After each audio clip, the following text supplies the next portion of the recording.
You are now tuned into the DFPN, the Dat Feelin Podcast Network.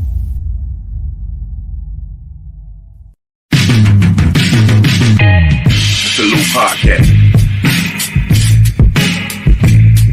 You always in the service of drink.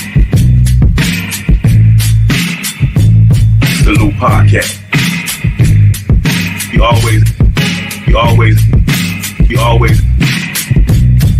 always in the service of drink. Salute.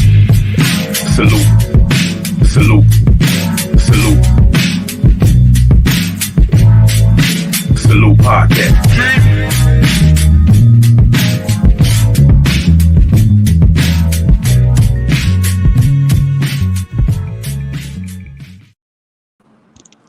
Hey yo, what's up?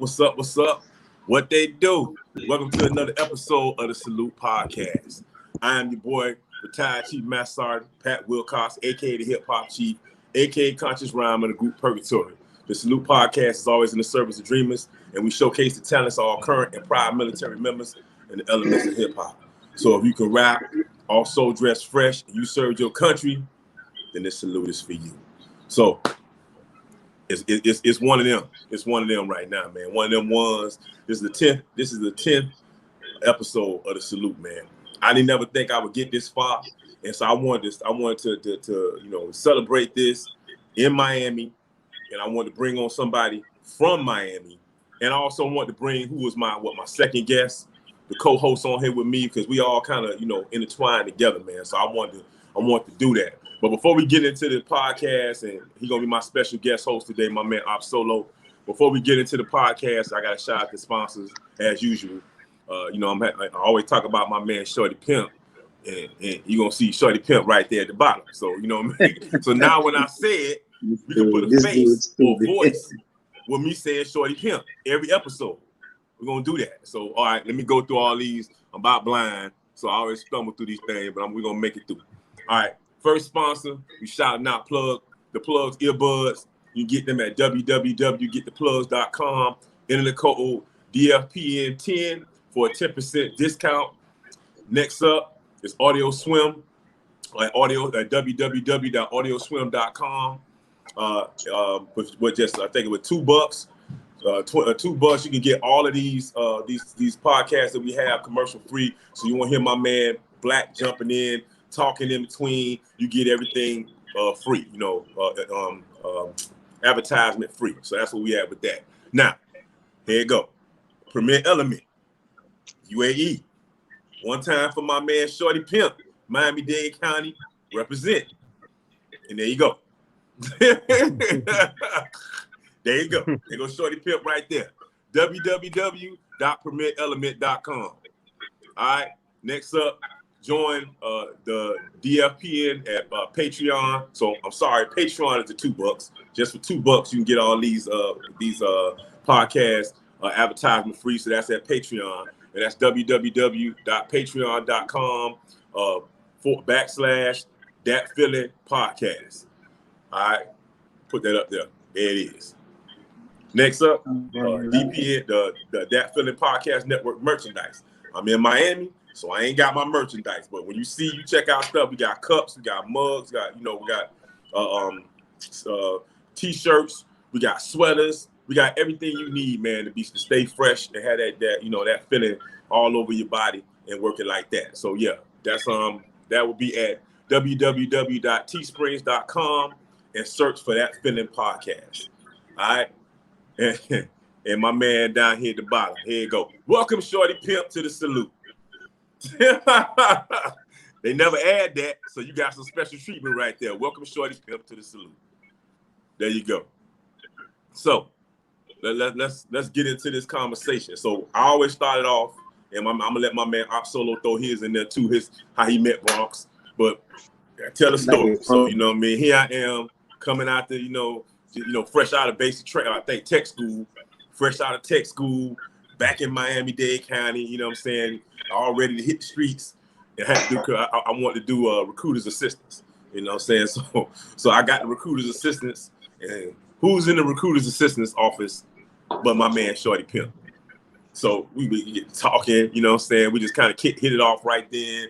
I can remember, I think when we go to the mall, we walk around the mall. I don't know what we was doing in the mall. We was passing out Air Force pamphlets or something. I don't remember what it was, but I know we went to the mall a couple times. I think he sent us over because it was right across the street from the mall, the damn recruiter station in North Miami. Right across from, 163rd Street Mall when that was popular. It ain't really popular no more, but back in the days, 163rd Street Mall was it. So yeah, we was in there. I think we walked around, we did a little, but we kind of hit it off real good, man. And from I kind of lost track of him until he hooked up. He was down with B, and B would come up to Panama City, and then that's how I met up with him again. I don't know if you remember this particular night, Bronx, the night we hooked up with the what I'm saying. I can't repeat it again. With Razi. Who? You remember Razi? Oh yeah, Razi. We was in the car. We was in the car that night. We all kind of was riding, chilling, and the girls was in the car. The chick was like, yeah, I want something to drink. And Razi like, I ain't buying you nothing to drink. And she was going off, and she was like, nah, to let me out. So everybody lost their girls that night but me. I don't know if you remember that night. You was not Shorty Pimp that night. My name was Shorty Pimp. My name was Pat Pimp that night.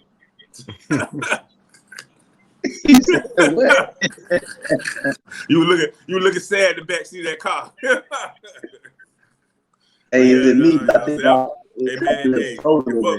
And from there we went to Korea, met each other, did some stuff in Korea.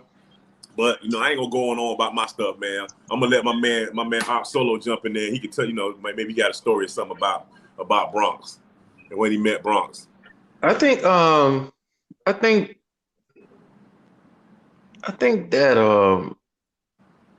was that night was that at the Safari parking lot?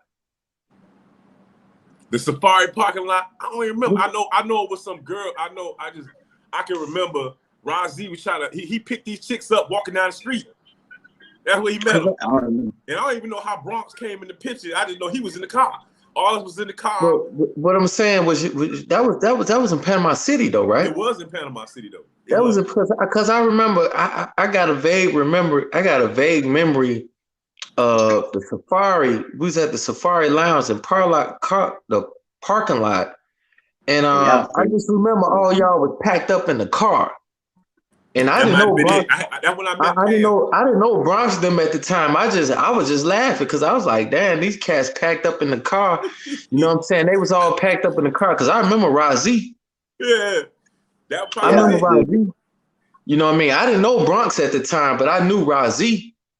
You know what I mean? Because y'all was all packed up in the car and y'all was going somewhere. So that was the first memory I had, vague memory of Bronx.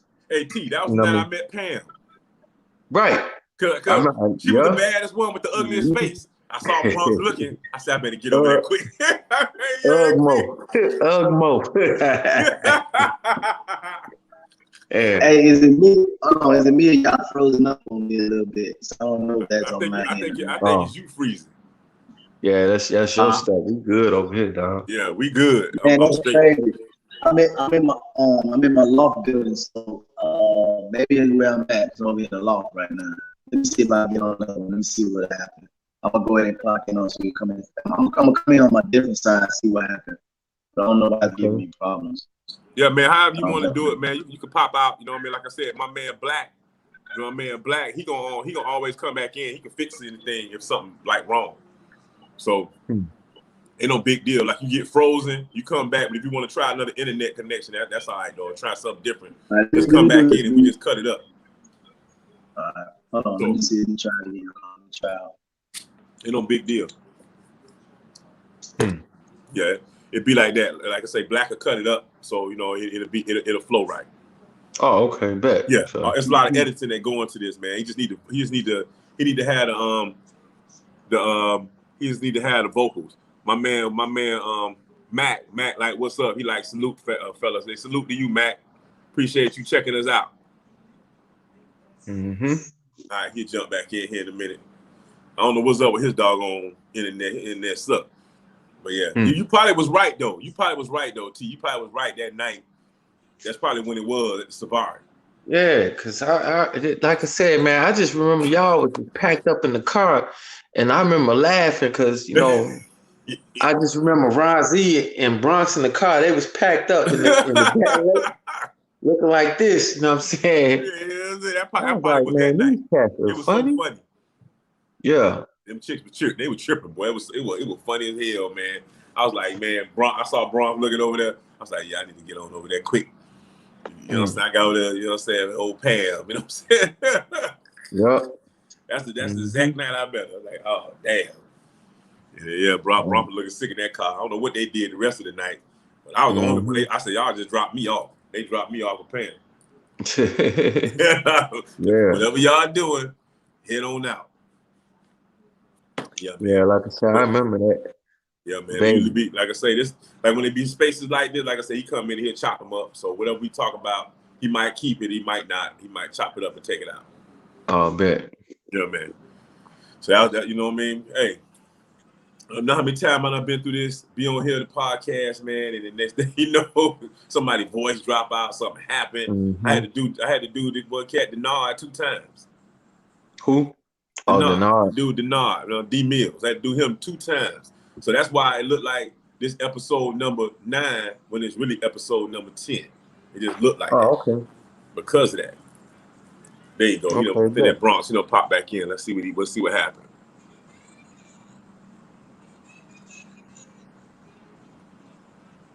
All right, he's spinning over there. You see it spinning? Yeah, I see it. I mean, he got the bad internet connection, so we're gonna try to let him get himself situated so we can get this thing rolling. All right, I'm gonna text him and tell him wherever he at is not working. Let me let him know.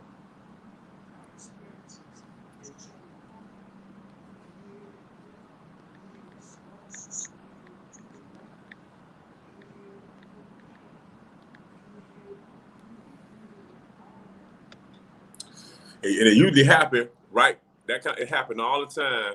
There you go. All right, my bad, man. I don't know what's going on, bro. So good.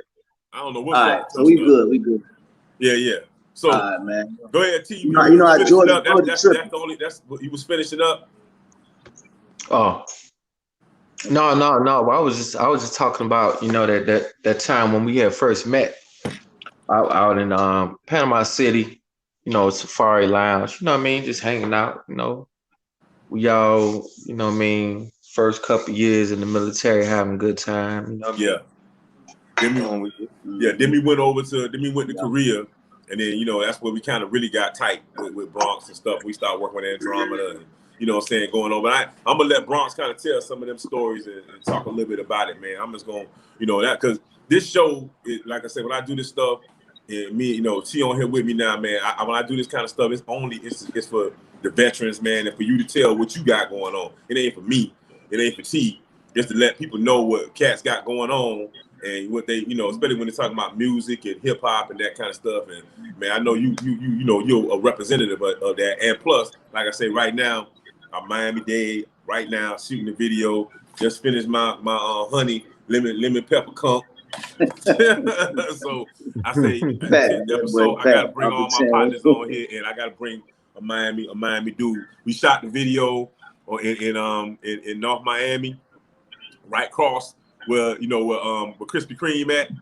Right across here, it's a little store over there. So we shot it right over there. So we was in your neck of the woods anyway. The West Dixie area. Yeah, exactly. Yeah. So we was over there in your neck of the woods. So yeah, but anyway, what I'm gonna do is I'm gonna start the question. Like I said, my man Op Solo gonna ask one. I'm gonna ask one. We're gonna go back and forth, and we're gonna get it going. So the first thing I like to ask, the first thing always come up, I say is like, look, tell us about yourself, where you from, tell us about you, and whatever. And then I can ask his next question. But that's the first thing. First things first. Just tell a little bit about you, and your background and stuff. All right. So y'all want to go by the nickname or the real name?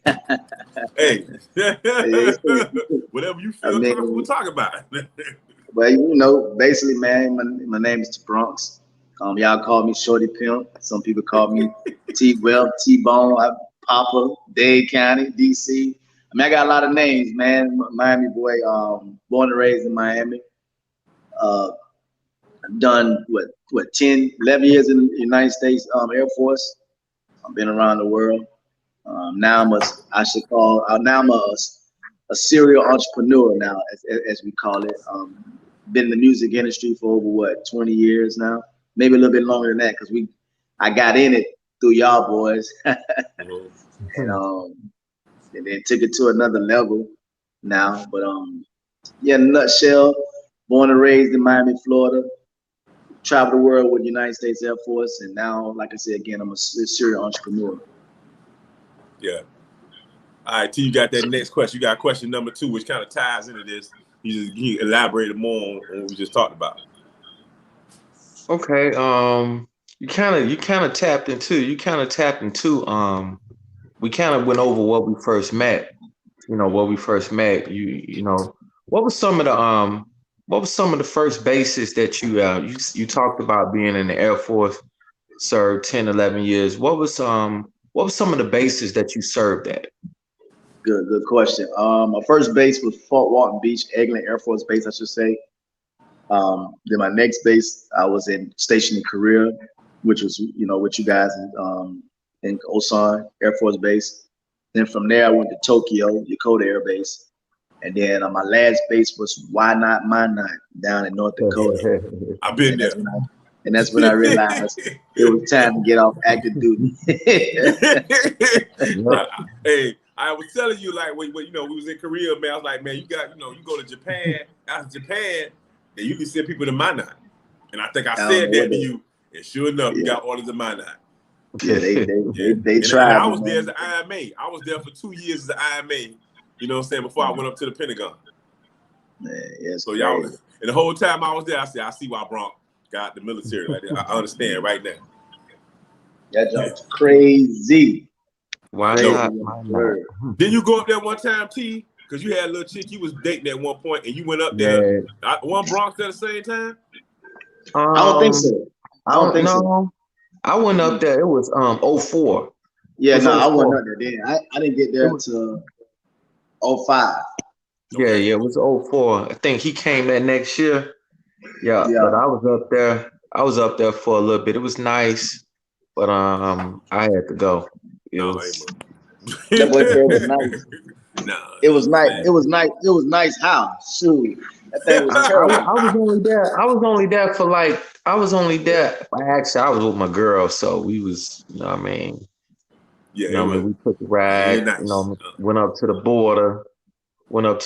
Canada. You know, rode around. You know what I mean? Just you know how it is. Us military members being away. I mean. You know how it is. We make the best of everything where we go. You know what I mean? Paramount. I mean, y'all boys from Dade County. I mean, Miami. That was the first thing that I knew about Florida. But when I got to Tyndall, it's like this ain't what I saw. You know what I'm saying? And made the best of that. So y'all boys survived that. So you survive anything. Yeah, you know what I'm saying? I don't know what you're talking about. Ain't nothing good about Minot. I guess you was there with your girl, so that made a whole difference. Yeah. Ain't nothing good about Minot. You know what I'm saying? Ain't nothing good about Minot. Yeah. It's why not Minot for a reason. Yeah. Mm-hmm. You know what I'm saying? But you know, I was gonna ask another question, but we kind of touched on it already, so I'm just gonna ask something else, man. And what I'm gonna ask you is, on here, man. Usually we talk about. I have people come on and talk about recruiter stories. So I had one. I tell them how when I went to. I don't know if you had the same experience. We had the same recruiter. For anybody we had the same exact recruiter, Tech Sergeant Norris. I can't remember his first name. Maybe Bronx remember. But the dude, you know what I'm saying? He wasn't the original dude that was there. Was some other cat. I think he was staff sergeant. He might have been a tech. I don't know who he was. He signed me up, and then after that, I ain't hear from this cat no more. And I happened to just call up Norris one day, and I was like, "Hey, I'm supposed to leave to go to the military in like a week. What? You know what I'm saying? A week or two. I think it was a week or two or something. I mean, I ain't heard nothing. What's going on?" He like, "Who are you?" I told him my name. He's like, hold up, man. Let me look up something. Let me see what's going on. And then he came back like, yeah, man, you supposed to be shipping out. Man, I don't know why I ain't never heard of you. You know, the other dude didn't never tell me about you. That's what my introduction was to Norris. And he just like finished me out. But he wasn't the dude that recruited me. He just finished me out. So, you know, like I said, I heard they got everybody come on here. They had different recruiter story. I think, I know Tito one. Everybody got good ones, man. So what was yours? Was Norris the original dude that signed you up, or was it the other cat that was there before Norris? Nah, Norris was my original one, man. It was crazy because I actually got shot. And I'll never forget when I called. I was like, look, man, I'm about to get up out of here. I said, boy, you need to get me out of here, boy. It's going to get worse out here.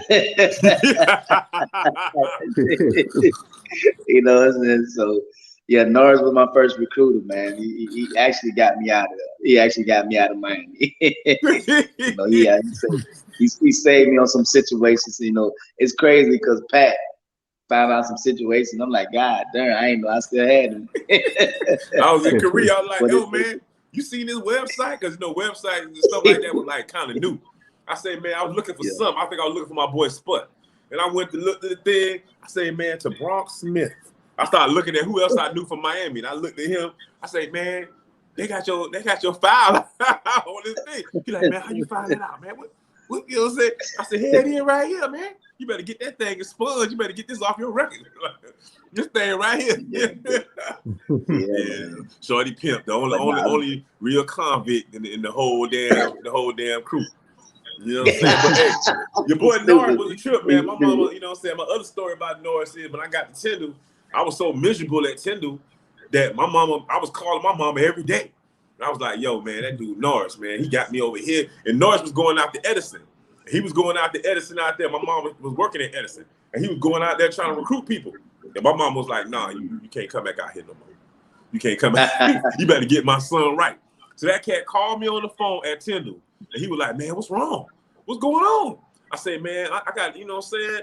They drive me crazy. Man, I'm about to kill somebody around here. He like, no, put in some orders, man. Your mama tripping over here, man. Put in some orders or something. And then right then, I think I had talked to T, and we talking about Panama. And then right when he told me that, I got the orders to Panama. After I put him in, after I talked to Norris. So yeah, you know what I'm saying? So I wasn't finished with Norris, man. Man, my mom was mad at Norris, man. He almost, you know, was out of a job because she was about to go psycho on him. You know what I mean? I wish I had got stationed at Eglin. I think Eglin would have been a better match for me. You know what I'm saying? Yeah, Eglin was straight though. I had fun at Eglin, man. Yeah, you know what I mean? I don't know why we never went up there, man. Me and T, we all stayed at Tyndall, and we never really think about going up to Eglin and like getting out of there. I don't know why. I don't know why we never left. We never ventured out, but we just never did, man. All right, so you got the next question, T. I got a question. It's kind of like, I don't know if you answered it already, but it's kind of like going into what you just touched on. You talked about being shot. With you being extraordinary in entrepreneurialism and being in the military, my question is this: what was the motivating thing that made you want to come into the military? Air Force. Man, you know what? It was either go to jail, be dead, or get up out of here, man. I'm not gonna even lie to you, bro. I was one step away from either probably going to jail or being dead. I ain't gonna even lie to you, but I was really wild, man, and I was blessed to leave, and I ain't look back. Crazy thing about it though, man, I thought I was coming back home, man. I said, man, yeah, I'm gonna go do this stint right quick. I never came back. I never came back, bro. I never came back. That probably was the best thing. You know, it's funny you said that because that was I came in '93, and that was really the reason why I went in. I came in when I was 17, and it was go to jail, dead, get involved in something I shouldn't be involved into. That was pretty it. So the Air Force sounded good. You know what I mean? Being from South Side of Chicago. So I know exactly what that means when you say that. Shot rat. Yeah, I know about it. Yeah, shot town, boy. Oh yeah. It's wild. Yeah. Very wild. Oh yeah. Yeah, man. No doubt. I don't know who some cat jumped up and I ain't even gonna listen to what he talking. I don't know if y'all can see that somebody jumped in here and threw some kind of nonsense on here. You know, see, we all got some trolls, man. We got haters. I don't know if y'all can see the bottom of what he said, man. But hey, don't feed them. We need to get up out of here because these the names you calling us on here, we not the ones for that. You might want to get off of this one. You're not messing with the right ones with the stuff you. What you do? You could just block him, can you? I don't even know. I'm thinking I'm gonna try to block this cat, man. You know what I'm saying? Yeah, block. He blocked. Like, who is this dude, man? You know what I'm saying? Blocked out. Man, you know how it is, man. People always trying to find something. Somebody always trying to find something, man. Somebody always got something to say. But yeah, man. So yeah, you know, my thing was something the same, man. You know, I wasn't in trouble like he was in trouble. I was just like, man, my daughter was being born. I said, I got to get out of here, man, because I had partners doing the same thing, going to jail, getting locked up, and you know, I was like, man, I'm probably gonna wind up in jail with these dudes. I'm getting out of here. I'm getting out of here. I gotta do something better for my little girl, man. So I kind of like, you know, I had you know, most of us, man, inner city dudes, that's usually what the case is, man. You be trying to figure out a way to get out your circumstances. And so, you know me, other dudes that came here and said the exact same thing. So it's like, I can see it's a going thing, especially around for African-American dudes, because we always trying to get out of our circumstances. We ain't trying to stay up in it. And so the military was always a way for dudes, for that to happen for dudes, man. I got, you know, so mine, another question is, how did you first start in the music? I think you touched on it, you said it already, but we can, you know, we can probably double back and elaborate on it. I got to the music. I'm looking at two of you mugs. Y'all the ones got me in the music. I mean, I guess, you know, y'all knew I was always connected, man. For some reason, I always knew how to finesse and talk to people and make things happen. And I think, if I'm not mistaken me wrong, I remember y'all was already doing music. And then I think one of y'all was like, man, we need a manager. And I was like, you know what, shit, I'll go ahead and do this thing and just start putting stuff together. And I just... And it went from there. I think me was more like I was a little helping people, and I knew I had a hustle in me. And I said, you know what? Should we go ahead and get to what was the place we used to do the competition at? What was that at?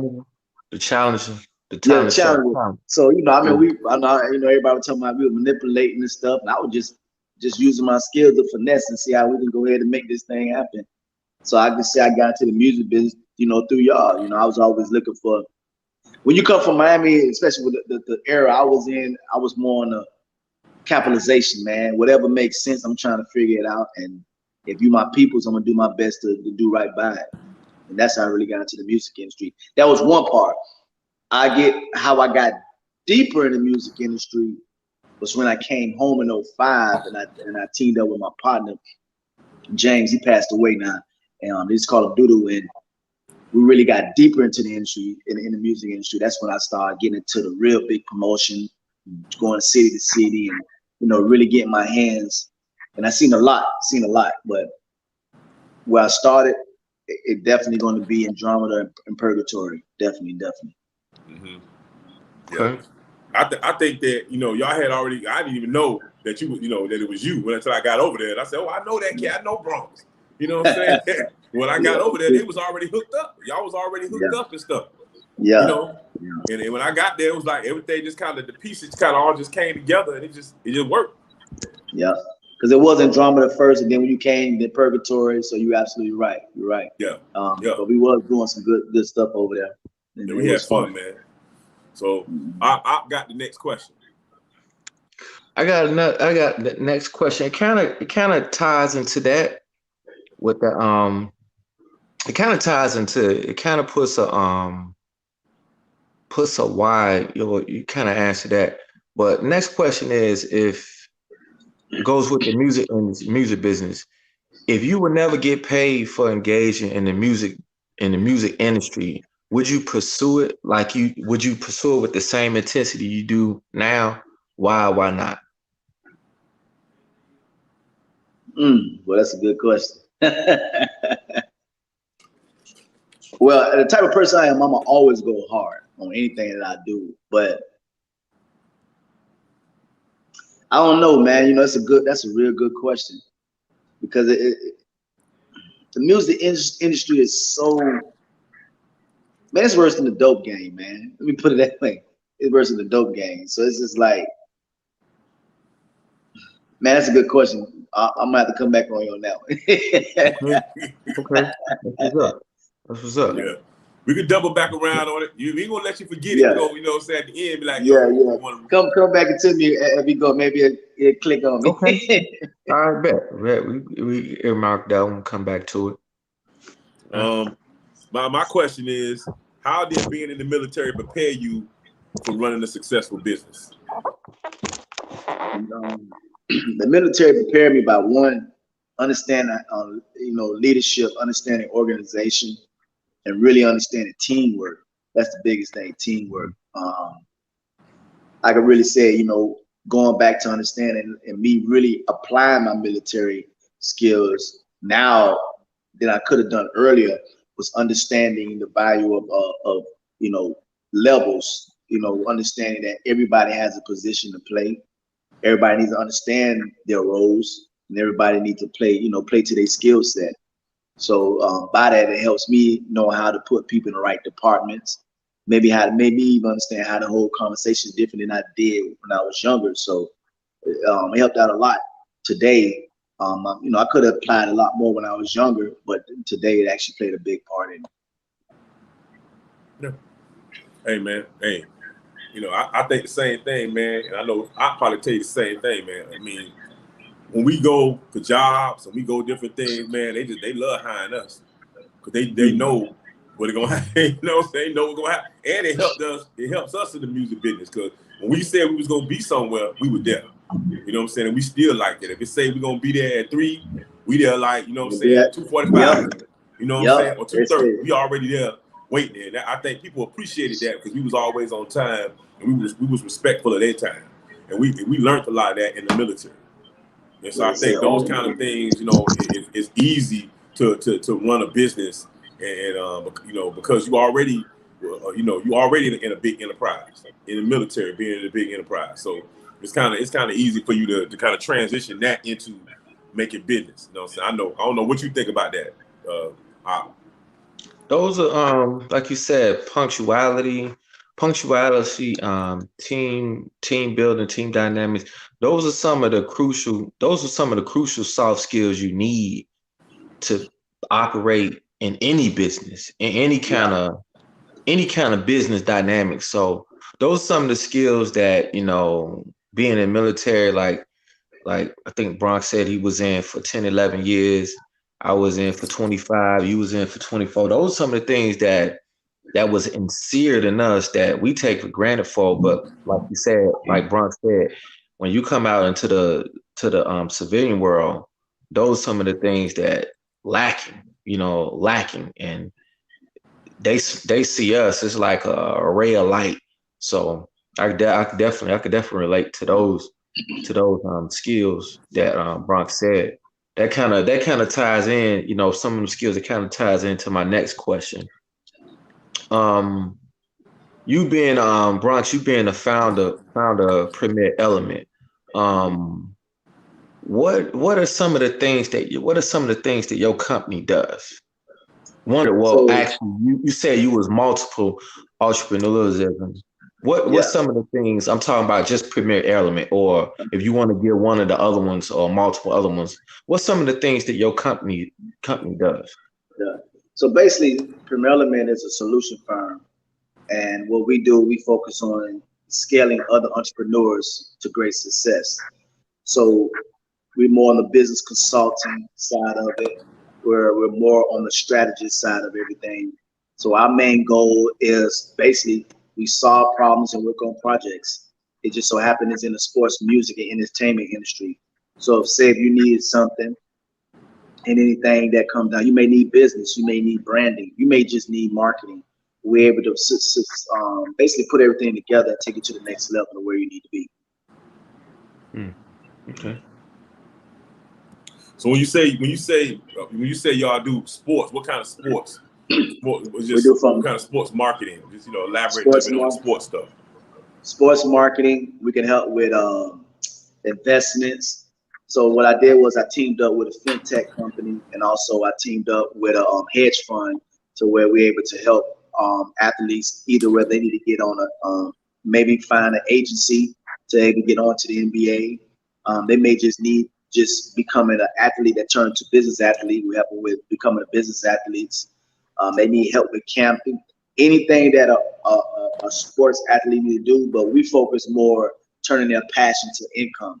So, a lot of athletes, they may not make it to the NBA. They may not make it to certain other things. We put them in situations to where they can show them how to actually turn themselves from just being an athlete to more to a business athlete. Okay. Yep. I didn't know all that. That's why I'm asking these questions. You know what I'm saying? Okay, ask. I mean, it's good to ask and I'm glad we're talking because a lot of people don't really know. They know me, Bronx, the hustler, the mover, the shaker, but they really don't know what I really do. How I stay alive, how I really make it. I use my gift. I'm a connector, and I became one of the lifestyle entertainment broker. I took my gift and I just connected the dots.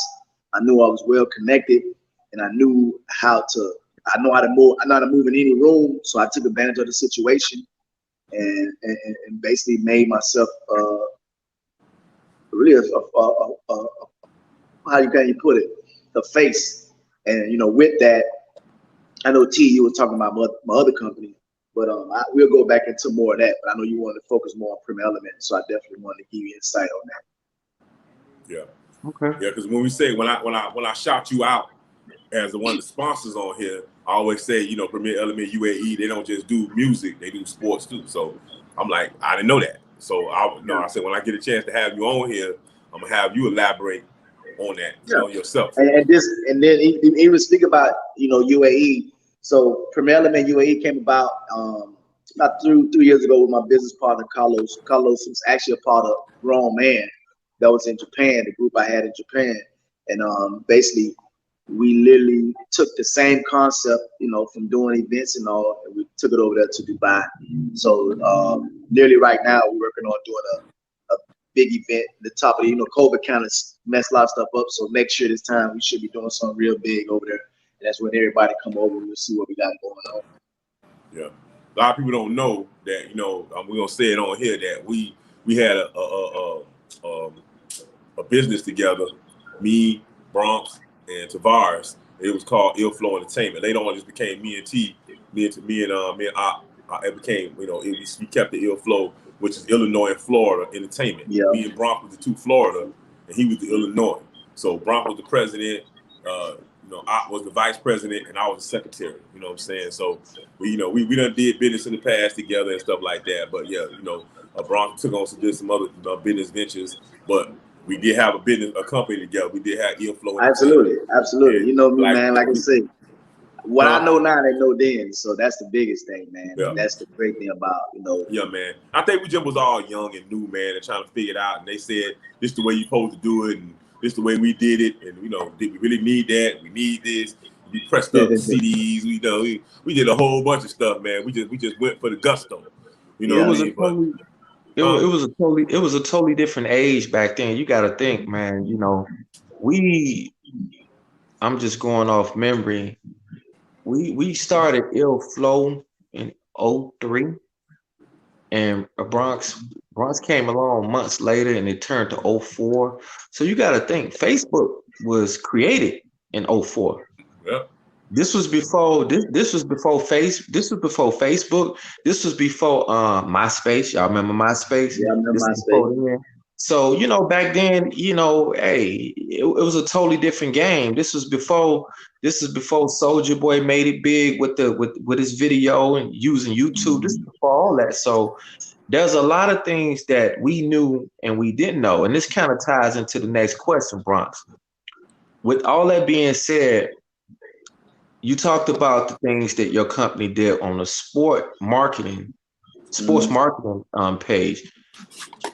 In your opinion, what are the top three do's and don'ts for marketing artists? Do's and don'ts? Yeah, do's and don'ts. What do you think in your own words? As an artist? Yeah, the for first marketing. Thing I say don't. It's marketing. But as an artist, as far as marketing, don't do. Mm-hmm. Yeah, I think an artist shouldn't assume that people just gonna buy that stuff. Oh, okay. Yeah, people gonna buy that stuff. Yeah. Okay. Another thing not to do is just don't just put music out there. Really understand how to put it out there. Really understand who your target audience. Really, Target audience. the last one that I say is really the most important. Make sure you put out the right music. Don't think about I gotta hit them and put out. Now the things to do is again goes to before you do anything, make sure you got the right project. Other words, the right song. The right team, the right Okay. layout. Another thing to do is you make sure you have good content. Without good content, people they really don't want to stay on long. And then the biggest thing is when you're marketing yourself with the music, again, it goes back to, knowing how to market, who to market, and how to put out. I always tell people this, the 6 things when you're dealing with marketing. First thing you got to do is you got to get people to know you. Then you got to get people to like you. After they like you, then you got to get them to trust you. After they trust you, then they'll buy from you. Then they'll buy again. Then the last thing, they'll tell somebody about it. And then it's a cycle that repeats itself. So that's the biggest thing. If I tell anybody that, those are 6 things. First get them to know you. I mean, you got to get that awareness out there. Get them to like you. I mean, man, that boy hot. Get him to trust you. Yeah, he's a person I could really mess with. I like his music. Okay, I get then now. Okay, I'm gonna buy his stuff. I'm gonna support him, and I'm gonna support him again. And before you know it, they're gonna start telling their friends, and now everything just rolling like dominoes. Okay. So on that first part, just recap for all y'all out there, because those are some really, really, really, that's really, really good advice for a lot of artists, up and coming artists that's coming up now in the year 2021 that we didn't know back then. Starting back in the 90s, we was just throw it on the wall and let it stick. First thing, and hopefully we win. Right. The first thing, Bronx, you can fill in. I'm just recapping what you said. First thing, don't assume your audience. That's number one. Don't assume people gonna like you. There's some work that gotta get done. The second thing he said is know your target audience. Right? Right. And the third thing he said is create content for your target audience. Absolutely. So if you're a conscious rapper and that's what you do, you have to make music for the conscious rapper group. Now, if you're a rapper that's, like I'm gonna use Tupac for example. Tupac was a little bit everything. So being with the fact he was a little bit everything, he can get away with a Dear Mama, a Hit 'Em Up, Toss It Up. You know what I mean? With my favorite 90s group, Hail Mary. Hail Mary, you know what I mean? A song where he's getting on Jay-Z and Mobb Deep and Nas. So this is a little, you know what I mean? Just a little something for artists out there. And I want you to recap on that last part, Bronx. You said as far as you get somebody to know you, like you, and trust you. Yes. Know you, like you, trust you. Yeah. Take notes. Take notes. Take notes. That's why we doing this. That's why we got the salute. You know what I'm saying? Not just because there's other vets out there, and I know a bunch of them.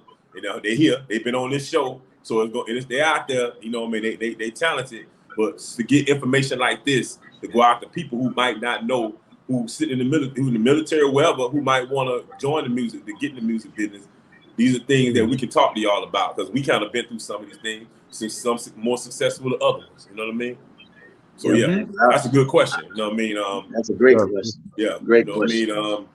Good insight. Good insight on those questions, bro. Good insight. Oh, man. I mean, I can share a lot, man. Being around Big Block now, man. I done stuff, with Keith Robinson. Done a lot, man. I've been around a lot of different people, so I can definitely tell you, a lot of situations. So I was blessed to able to get to that point to see the good and the bad. Have music put on the chart 5 weeks in a row, number one. One of the singles, number one, 5 weeks in a row. I had a song with Lucci, I did stuff with Lucci. I got a single right now with Rick Ross, with one of my artists. So it just, man, so I've been in a lot of little situations, man. It's definitely got me where I'm at now. Yeah. And, a lot, and you know, just to bring it all the way full circle, you know, I mean, it's gonna segue into my next question. What people don't know is that there would not be a salute if there was no Bronx. Because guess what? Bronx, I met D-Focus at a concert we was doing. You know what I'm saying? At a little show we was doing. I met D-Focus, who turned out to be Mark MRK Socks. Mm-hmm. You know what I'm saying? Who started That Feeling. That Feeling has a podcast network into which we are on. So everything takes, you know, it all ties back into each other some kind of way.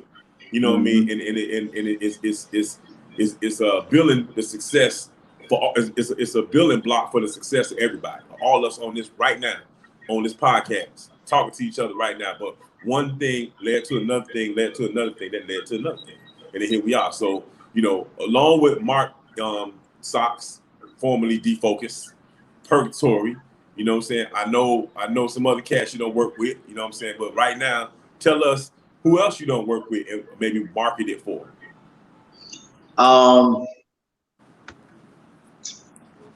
Sure.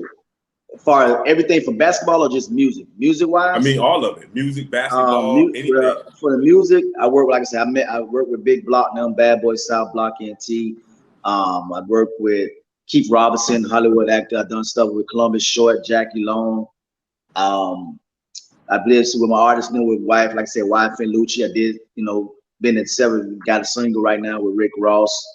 I work with basketball, Lorenzo Brown, Justin Tillman. Also now work with, well, me and my partner, we work with Royce O'Neal for Utah Jazz.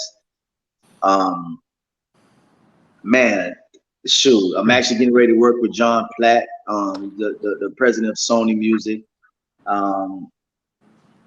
Man, I'm trying to think who else. Oh, Vanessa Calloway. I've done stuff with her. You know, hung out Pinky. Kelly Price. I never put out the song, but I got a song with Kelly Price and Keith Robinson. Man, I'm working with a Spanish artist right now in Venezuela. Shoot, man. A couple of football players. Where were the football? I did stuff with Tyreek Hill. Actually, I built his first website to Tyreek Hill. I think a couple of people, man. I ain't gonna lie, I messed with a couple of people, man. I did mess with a lot of folks. When it comes down to the music, I was a promoter, so I did shows with Machine Gun Kelly, R. Kelly. I did stuff with Tia Marie. I mean, I can go on and on, fellas.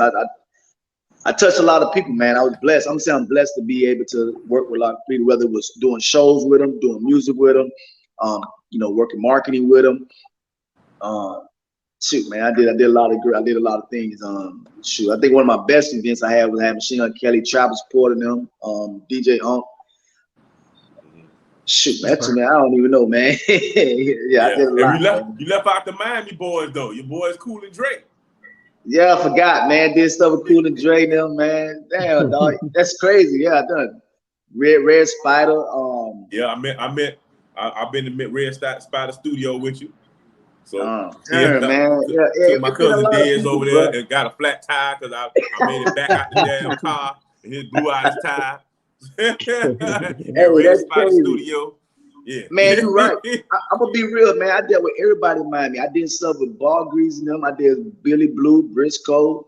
I did a whole Miami style weekend with Zopound them, Piccolo. Man, I did. You know what I think about this boy? God, dog, I did a lot of stuff. Yeah, one of the members of Piccolo is a relative of mine. Yeah, Vito. So, Vito, no shake. Yeah, Vito for sure. You know what I'm saying? We had to talk about that on another episode, but yeah, you know, other dude, you know what I'm saying? Piccolo, he be tripping me out. I follow that cat on Instagram. He had me cracking up. I'm like, what the hell this dude be talking about? But you know what I'm saying? Hey, we other Miami boys, we got our own little style. I'll tell you that much. Ain't nobody like us. We got our own little swag, you know, for sure. But and this cat, we got the Chicago boy in the middle. In the middle. Hey, now Chi-Town got it going on, man. Shoot.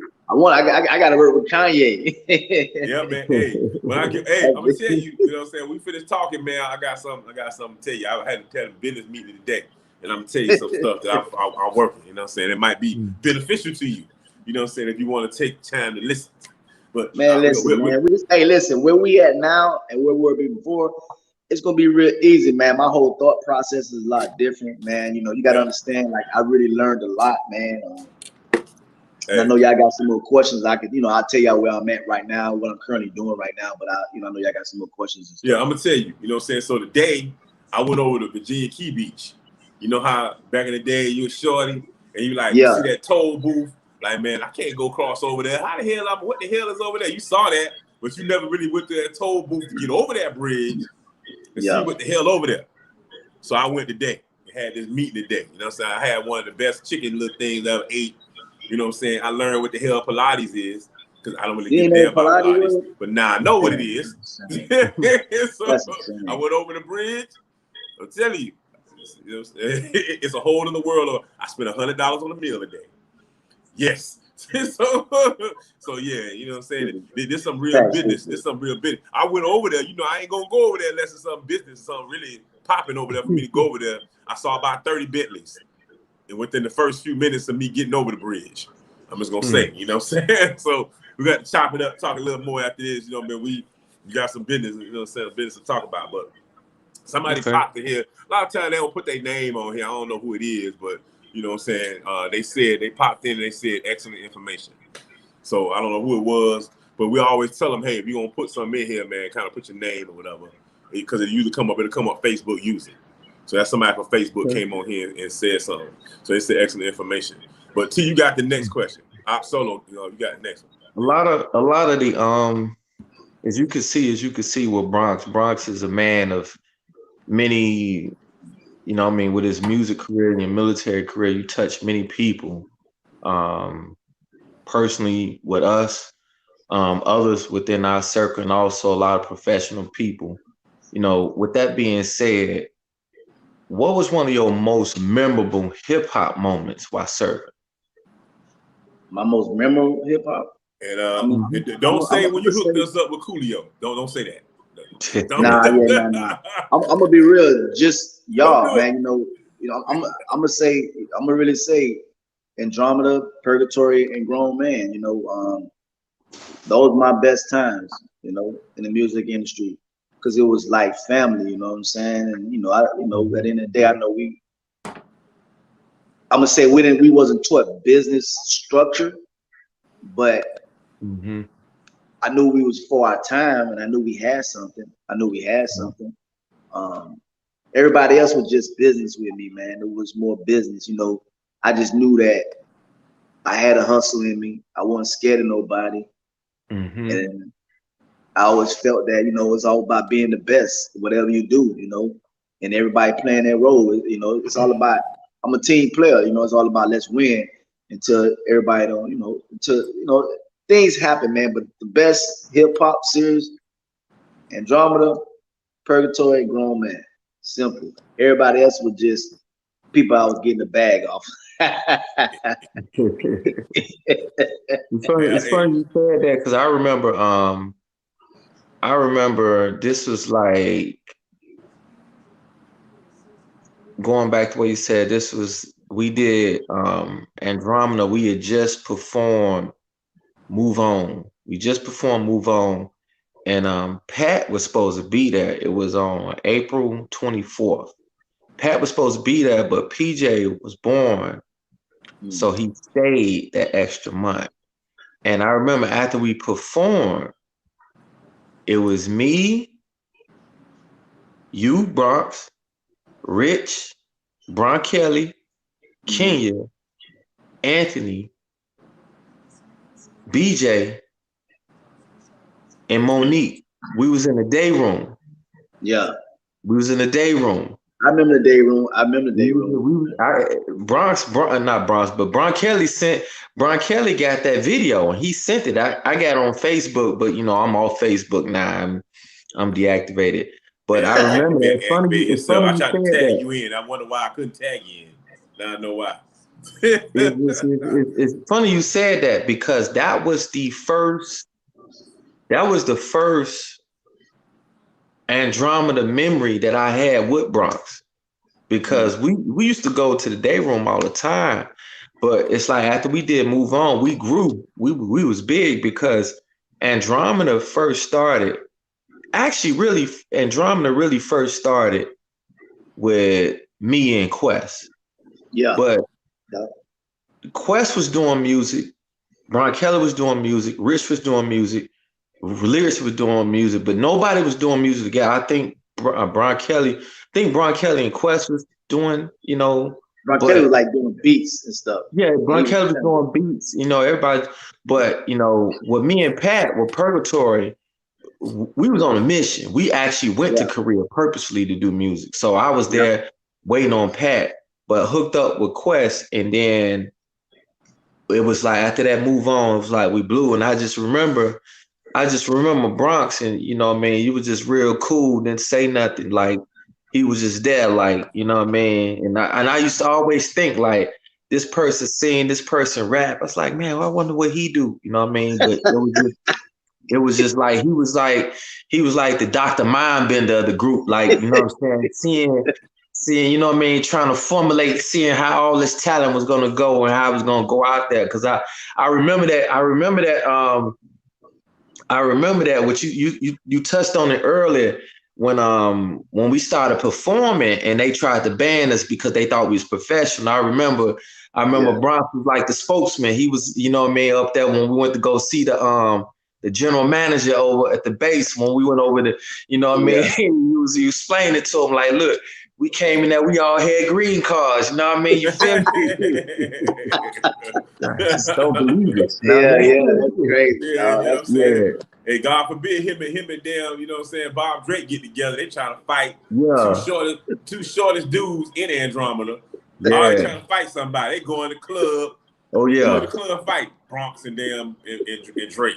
Wow. Why y'all in the club? I don't know what it was, man. I don't know what it was. I don't know about the pistol start. I don't know what the hell going on with me.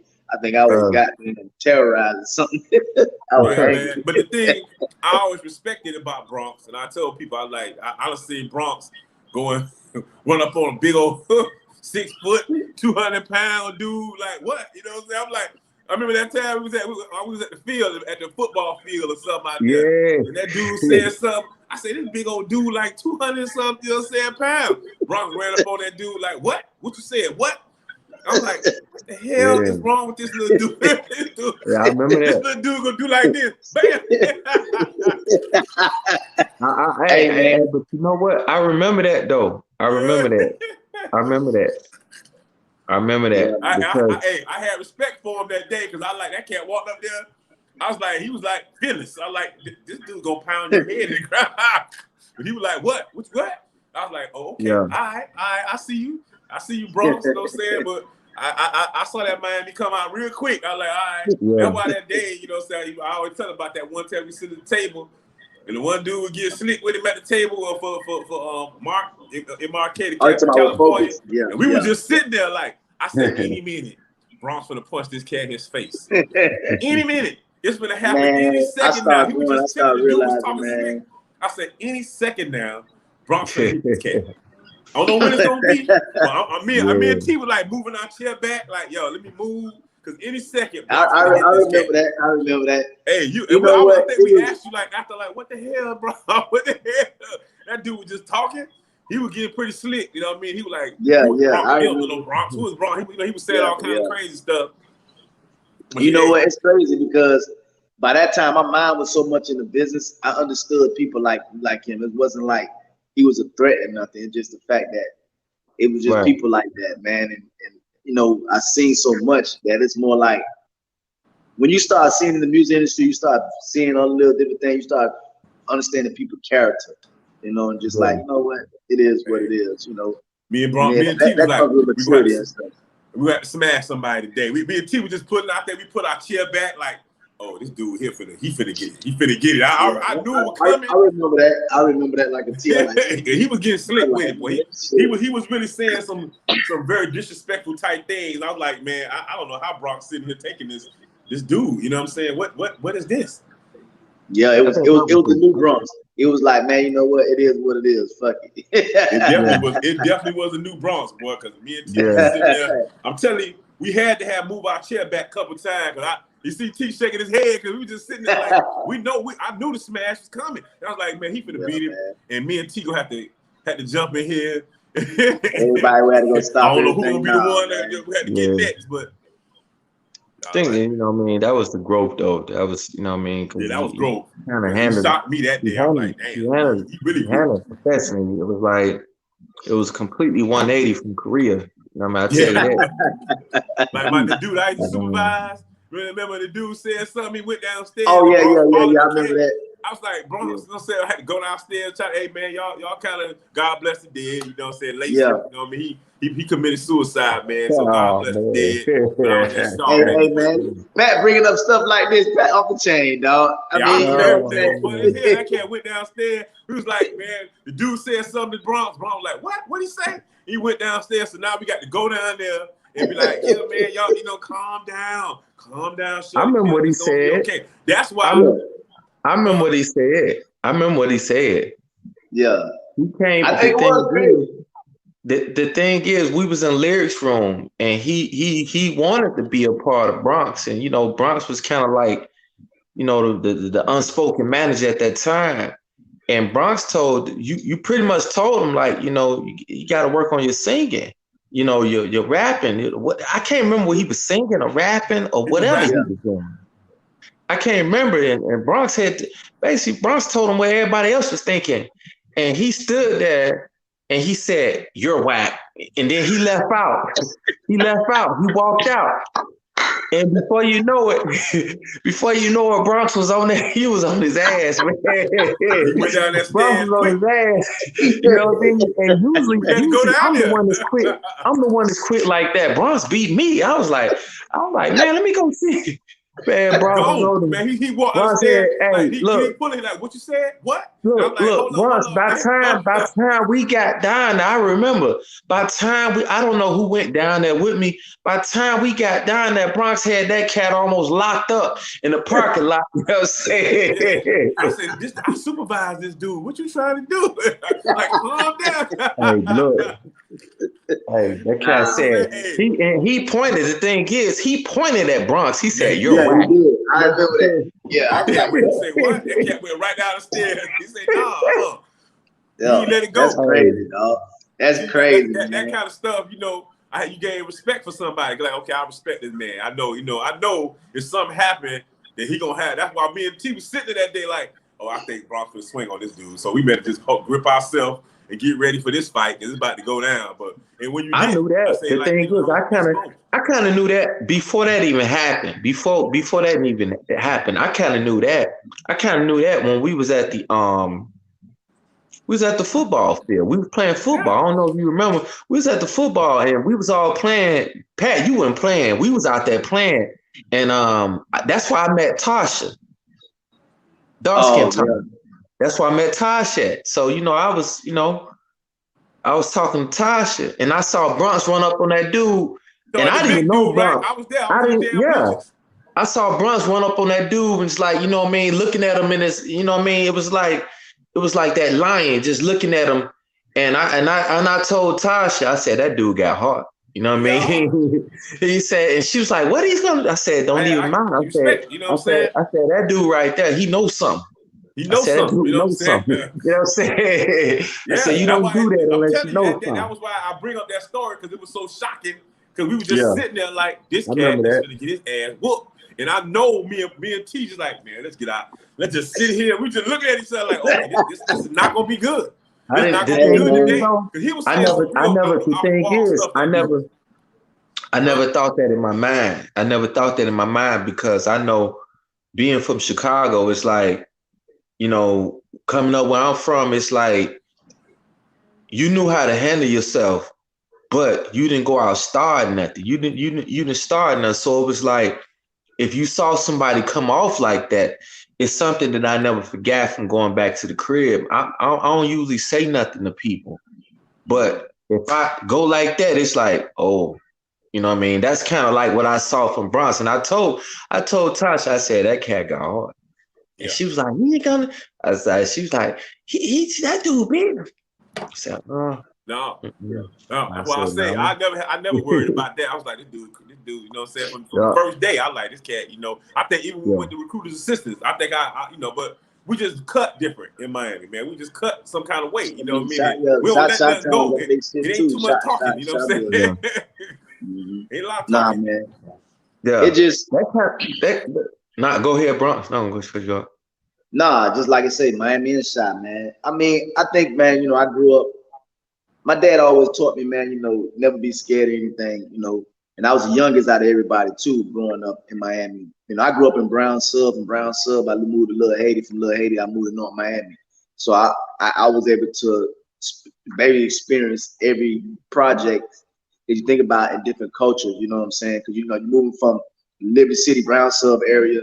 You know what I'm saying? Where strictly everybody getting it, everything just affects the code. Then you move down to Little Haiti, where you got people, you know, really coming off on the boats. You know what I'm saying?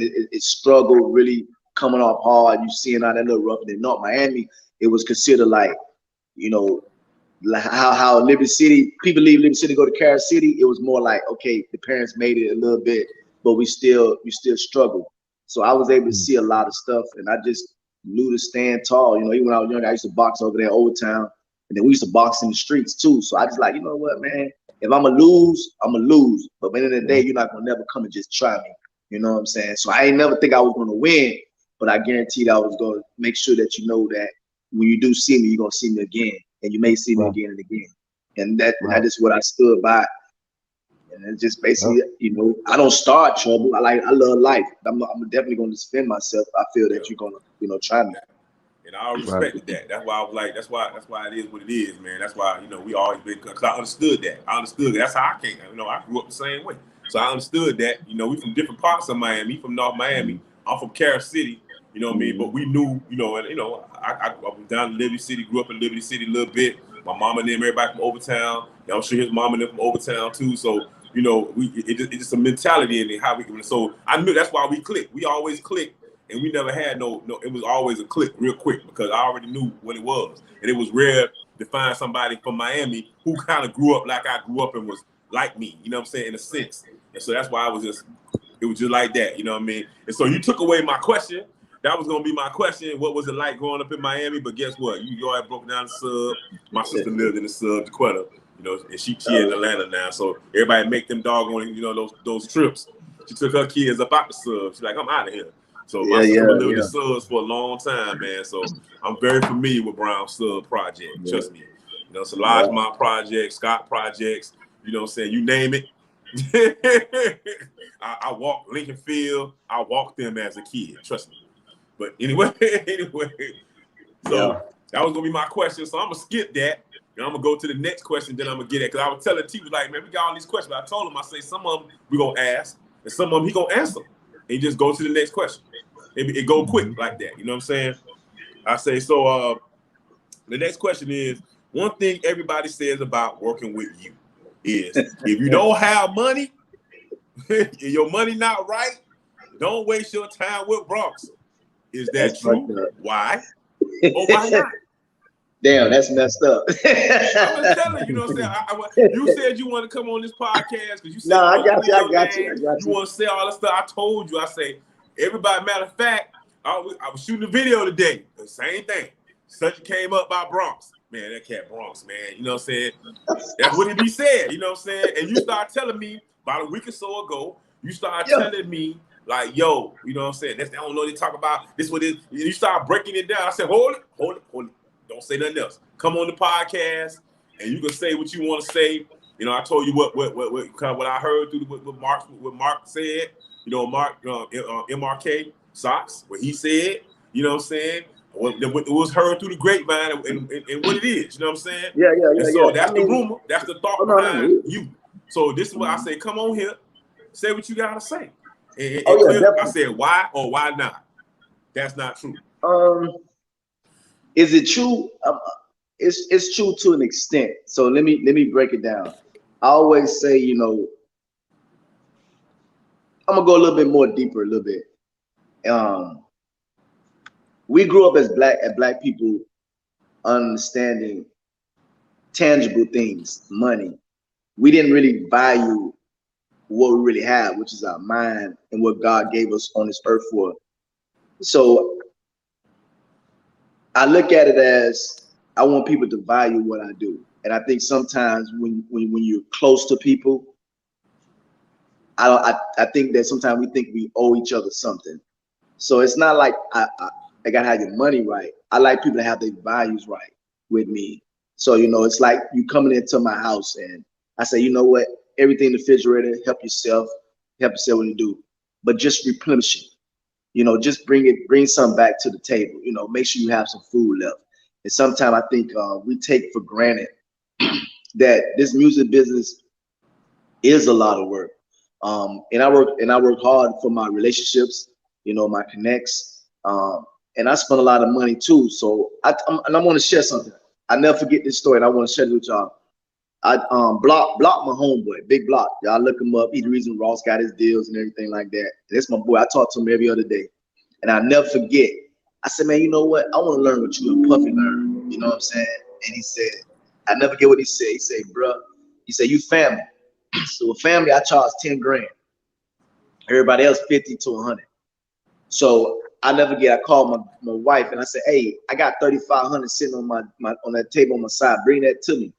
And I brought it, and she brought it to me. And I put it in. I said, here go 35. And we've been rocking ever since. It's not about, because it's about, do you really say I'm going to be there for you? Because I'm there for people, but I don't think people be there for me sometimes. So I just like, you know what? Let me just put my price on it. That way, my time is taken care of. I don't have to worry about it because I'm not about money. I'm about time. If I got to take this much more time to stop my energy to help somebody else, then I need to make sure that it makes sense, because this is my business. It's not like I don't have my 9 to 5 is my business. Thank God, blesses. It'd be 3 years that I have my office right here in a technology building. So it's not about it's about money. It's really just having your priorities straight when it comes to me. I'm willing to work with anybody, and I'm willing to make sure that it makes sense. To where that it's a win-win. Because as y'all know, music could come and go. And you know how it is. One day somebody might like, man, I don't want to do this no more. And you like, God damn, I'm just wasting all this time. You know what I'm saying? So the question is, yes, it's true, but it's not like okay, you can't come and holler at me. Like, we family, we can come sit down and we can really structure this. We can really put things correctly, and it could show, and then we can move from there. So I hope that helped. So I ain't no money hungry trying to get money off of everybody. Hell no, it ain't like that. I you just jump in there, T. that. I see like you got something you want to add in there. Yeah, you want to add, T? No. Mm-mm. No, I was just listening to him. Yeah. Did I answer your question? You did. I think I think a lot of people, like I said, when we talked like a couple weeks ago and we were talking about it, and you were just basically like, everybody had 9 to 5. You ain't had no 9 to 5, so that's why you was kind of feeling. And I told you I kind of understood to a certain extent, because I know, like I said, I'm from here, so I understand what kind of how things are, man. I understand, and that's your job. That's what you got to do, and nobody should never ask for nothing for free anyway. Sometimes I think the numbers you was throwing out was kind of outrageous, but we ain't had no money, like, you know what I'm saying? T said that, you know what I'm saying? You throwing out like 15 grand. Like, who the hell got that to do, you know what I'm saying? Hey, that's what it is. Hey, all y'all had to do is say, hey, Bronx, this is what I got. You tripping. Like, who the hell got money like that? You know what I'm saying? T was like, well, I guess we won't be getting no marketing this time around. I guess we won't be doing that. Check it, y'all. Everything changed back then. Hey, that's that. Yeah, man. It's gonna cost you about $15,000. Let's go ahead. I'm like, me and T like, who got that? That's another loan. You know what I'm saying? But guess what? Hey, time change. You want to say something? No, I'm just listening. You know damn well you was thinking the same thing. You like, how much money this cat? Hey, my bad, dog. No, you was tripping. I like this dude. So we was like, nah. I guess he won't be working with Bronx. Hey, but look it. Hey, but check it. Hey, everything changed now, so y'all we can work. We can work, man. Hey, we can work. I said the same thing. D-Focus came on here. when he came on here, when Mark came on here, I said, look, bro, you remember the time you tried to make me and T be a damn your street team? He was looking like, no, I don't remember. I said, well, let me remind you. Hey, Pat got good memory. That boy be picking up everything. That kid was like, you know what I'm saying? I told T, I said, nah, you can't go on this show. We gonna talk about that. Hold up. hold up. This black right there. That what Black said right there. What's that? He said, I heard it costs a minimum of 150K to break an artist. So that what you were trying to do to us? No. Hey, now he's correct. Now, but let me say this: it's not like 150,000 right then and there. Just think about it, fellas. If you really do the math, y'all probably put out 200,000 or better alone. You know what I'm saying? It's about the structure. That's the biggest thing because it's a process. You know what I'm saying? You got to first, come up with the sound, make sure everything right, fill out a project. Then from there, you got to get the content, you got to get the marketing, you got to put a lot of stuff into place. So when they say that now, that's if you don't know nobody. The good thing is I cut corners on everything because not cut corners. Let me say that there's no middleman when it comes to my way because I already cut out all the middleman stuff. So it's it's a different type of aspect, but he is right on that. It is between about 100 to 150,000 if it's done correctly. Yeah, because my whole thing was this, and this is what I'm gonna say on here. You hear me say on the salute, and I said it to you in front of you right there. I'm saying in front of T. So you got that feeling, all these fractions now that you was there. He popped out. What happened? His connection must have. I told him he had old jacked up connection. I'll wait till he come back. I think it's going pretty good thus far. But you see what I was telling you about the questions? Yeah. Right? They come, he already answered some of them, so now they getting shorter. That's what's up. There you go. He popped back, so let me let him back in. How many more you got left? Yeah, my bad. I ain't got many left. There's a couple more left. But like I was saying, you know what I mean? I don't want to lose my train of thought while I'm thinking about it. You know what I'm saying? Damn, what was I thinking? Where was I going? I'm trying to think what I was going to say. Nah, you're talking about the money. You're talking about you were talking about the money, I think. Yeah. Damn. I had a good one I want to say. You popped out of there, man. Damn. I hate when that happens. When I lose. I call it the old man memory. I come on here and had them old man memory moments. I'd be like, damn, where the hell my memory just went with that? That was a good question too. Now I can't think of what the hell it was. Damn.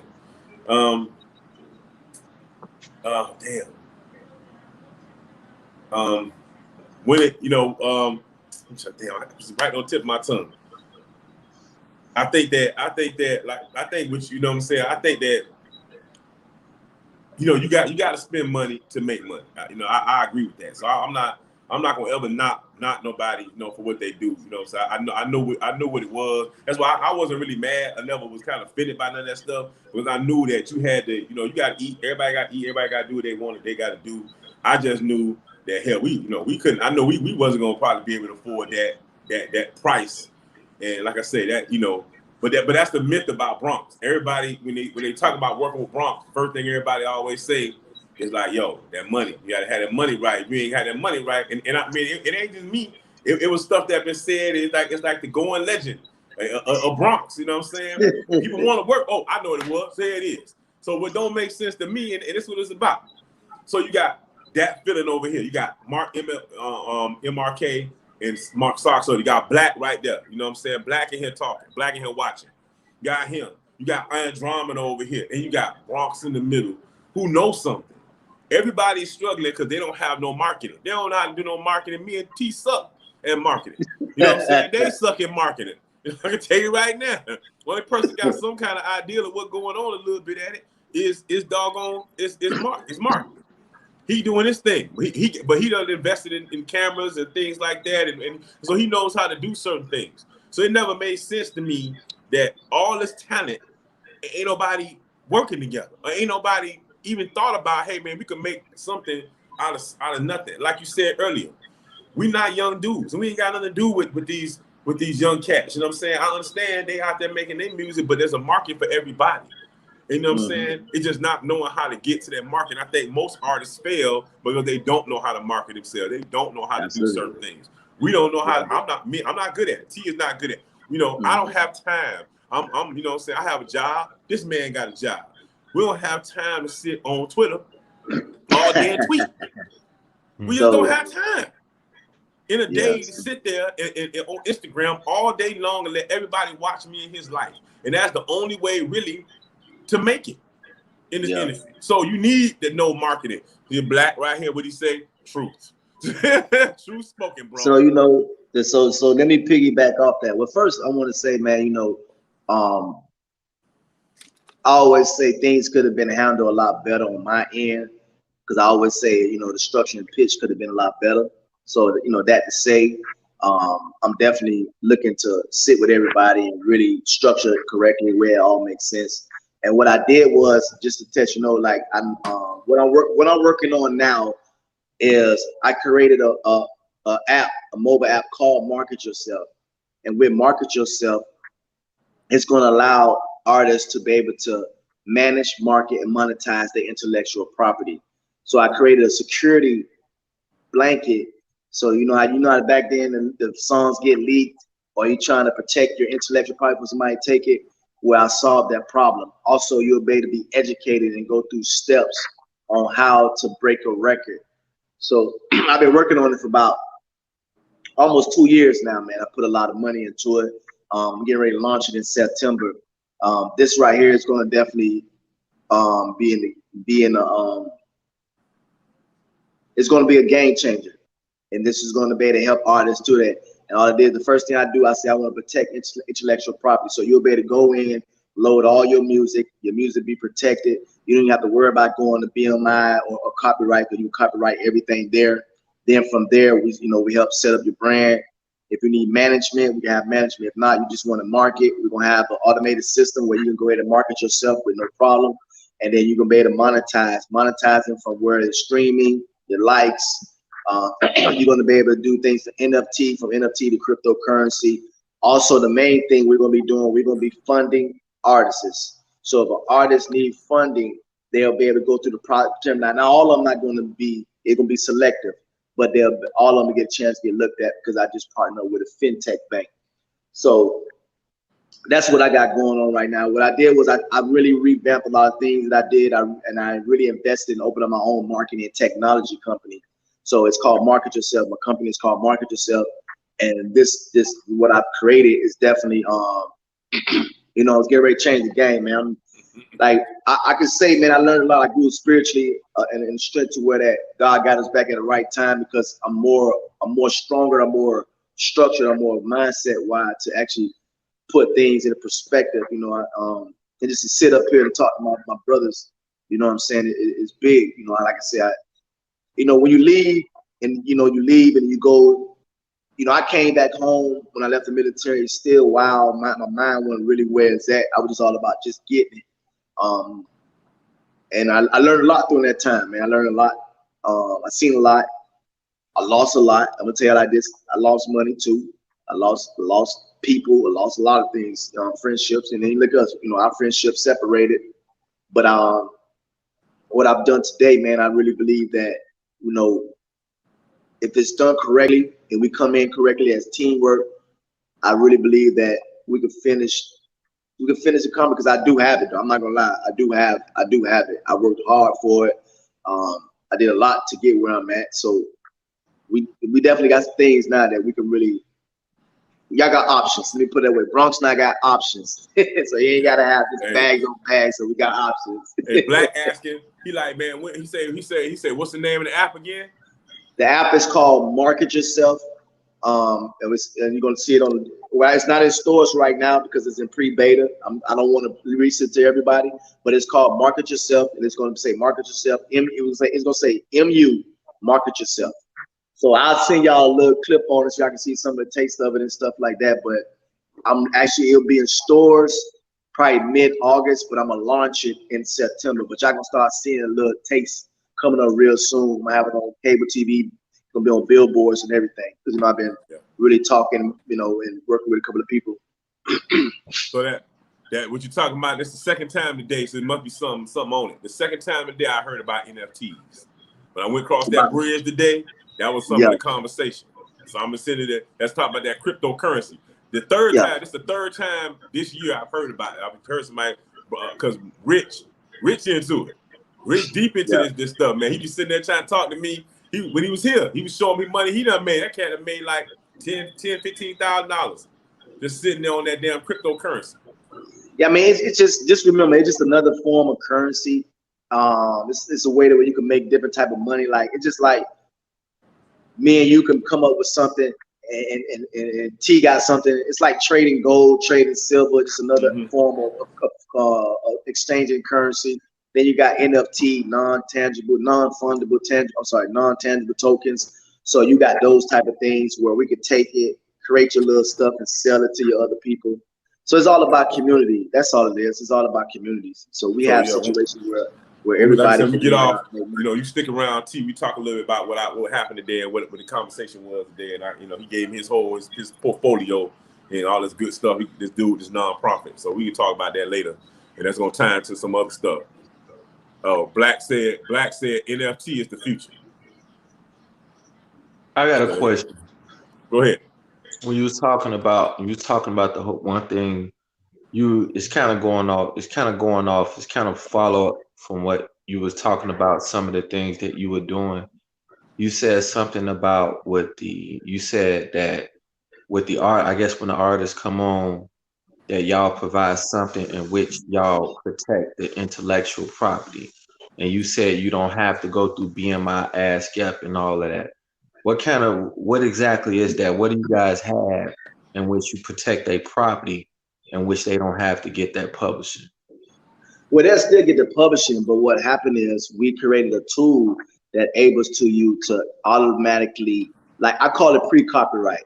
You already got it secure before you even send it to anywhere else. So you load it through our platform. I mean, you put all your information there. I don't know if you heard something called Tune Registry. They're like where you can load up all your information. So basically, you're able to load up all your information. I'm talking about writer, producer, how many, all this stuff right in there is secure. What happened was we made an actual deal with we connected to the back end of BMI, all the different publishing companies to actually give you that ability to do that without leaving the actual platform. So it's a community that secure all communities. So if Pat say, hey T, I'm gonna send some music, and then don't send it to nobody else. If T send it to somebody else, it'll automatically take a book and basically wipe it out. So you want to be able to send it, because you're basically Pat. You'll have the authority on how you want to send it, when you want to send it, how long you want to listen to, where you want to take it. And what it does is it helps studios. I mean, I protect videos, all type of content, documents. Yeah, your boy say you heard the Tune Registry. So if you heard the Tune Registry, we have the same capability as Tune Registry. We're gonna have the same functionality as OnlyFans. We got the same functionality as Patreon. But the great thing about it is you're gonna be able to go there and you can just get there to get protected and do whatever you want to do. You can go whatever you want, or you can go all the way and get distributed, because we're gonna have distribution. We're gonna have radio. You're gonna be able to have podcast distribution, audio, live stream, and video streaming. So it's gonna be a collective things to where that it's a business in the box for artists, whether you're independent, so you can be seen, heard, discovered, or if you're a label or management to where you're able to manage, market, and monetize the situation. Oh, okay. Yeah, you know what I'm saying? So, but before we got a couple more questions, so we're gonna wrap it up. We got a couple more, but I want to go back and tell people tell them what your AFSC is. Because usually I get that on here. We done had 1 Charlie 5. We done have 3 7 7 5 1s on here. We have 5 fighters. So what's your AFSC? Oh, I was a 3A information manager. Yeah. Yeah, I want to double back because we didn't get that. So I want to make sure people know what your I knew you was information manager. And that's probably why, you talking like you're talking. So I always got these brainiacs on here. So even though he's from Miami, a lot of times you think cat be thugging and whatever it is, he was the information manager. And then you got this man here, 1 Charlie 5 straight from Chicago. You know what I'm saying? I'm the only dummy on here because I'm the 5. Dude say he's the only dummy. Hey, it's crazy, but my first 3 years in the military though, I was security forces. It's crazy because I went in for admin, but they had me working in the cop, and I was a cop for the first two years. Man, you know that. Yeah, man. They Yeah, tried to so get me. No, they got you.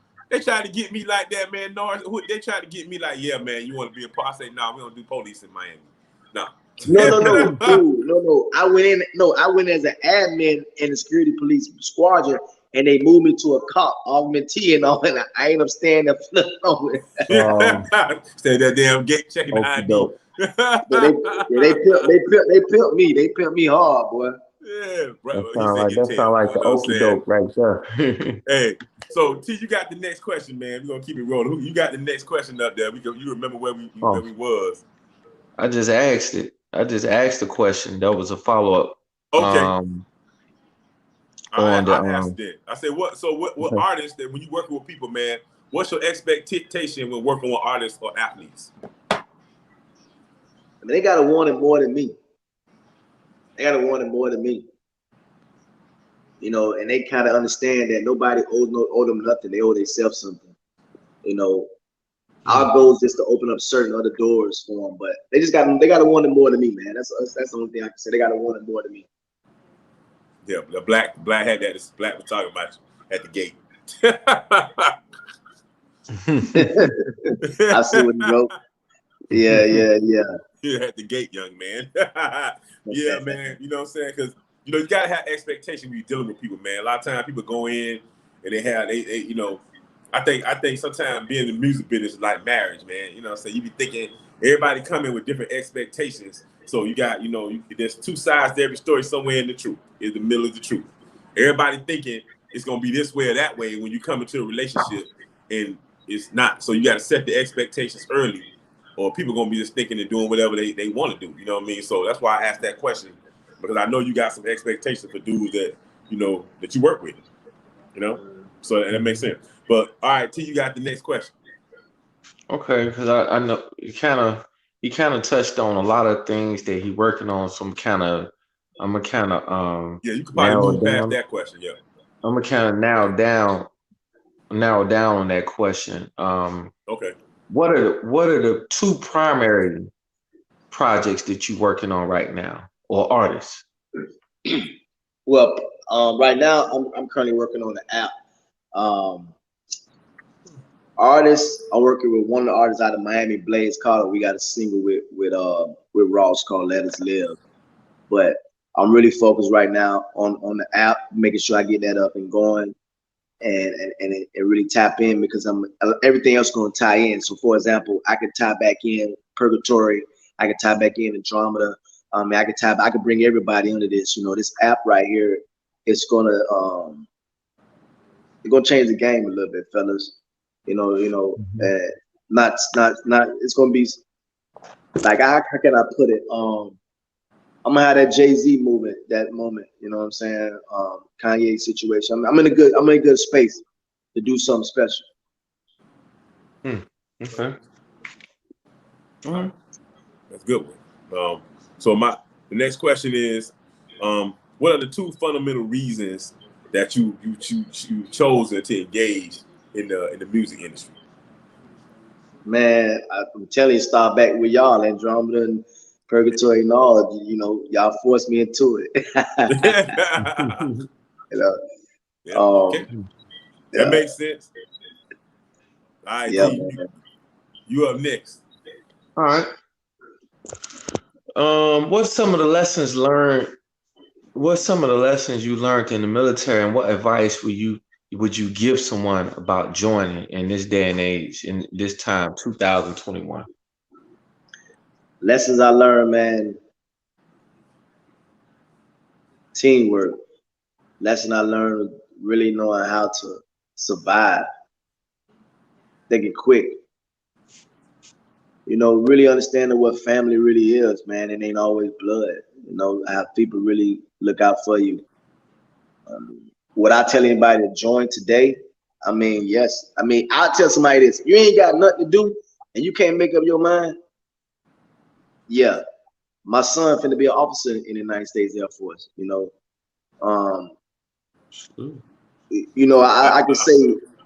could say, man, seeing where I came from and where I'm at now and how I even got into the military, it's special for me, man, because I look at it like the friends who I had that was close to me that when I was growing up, they either dead now or doing life in prison or at least some plus years. You feel what I'm saying? Yep. And the ones who are out now, yeah, they out, but they did a lot of time. So it helped me out a lot, man. I ain't gonna even sugarcoat it. It helped me out. It helped me out a lot. You know what I'm saying? Yeah. All right. Sure. Pretty good. You know what I'm saying? I like that one, man. I every time I ask that question a lot, man. This time he asked it. That's why we trading off. I ask that question a lot on here, man. I love the answers I be getting people when they say that. And so my next question is, the next couple probably gonna be a little Miami centric. You know what I'm saying? But I gotta ask them because I think it's helpful to these Miami boys. And then plus it is us. You know what I mean? So what do you think about the young Jits? I say Jits in Miami killing each other, over nonsense. All this killings they got going on in Miami. I know you be hearing about them. And every time I come home, somebody else done got it. It was bad when we was coming up, but now they killing each other over a block. You on this block, I'm gonna shoot you on, over this crazy stuff. So what you think about that? I mean, I think about it is no I mean, a lot of the kids don't got options. A lot of people and then you think about it, TV got everybody pulling out guns thinking it's okay just to kill. People don't have the respect for life. It's jacked up. I feel that can it be hope? Like I was crazy because I was just down in Miami a couple of months ago and I was with we sat with Terry that owns Right Funeral Home, and we was talking with them about some things and basically letting them know, you got to give these kids options. I don't tell a kid, but you can't do this, you can't do that. I tell them, man, look, I got some other options for you. Like you can't tell a dude, hey man, stop selling drugs if you ain't got no option for him to change. It's a sad case, man, but the only thing they got on TV is negativity. So what you think they're gonna do? It's a dark cloud over there in the city. These kids walk around, they don't care because how can you care for something when you don't know what to care? You don't even know what care is. You know what I'm saying? And then I blame a lot of us, and I'm not saying that it ain't all our fault, but that's why I go back home now. That's why I do. Like when I'm in Atlanta, I go around in the hoods. I talk to these young boys. I let them know, this sweater because I was able to leave. And I was put in a situation, even leaving, thinking like, they looking at me like I'm different, not knowing I was like them. So it's sad, but if we as the older generation don't take some of these guys on our wings, it's gonna get worse. It's gonna get worse. Yeah, man.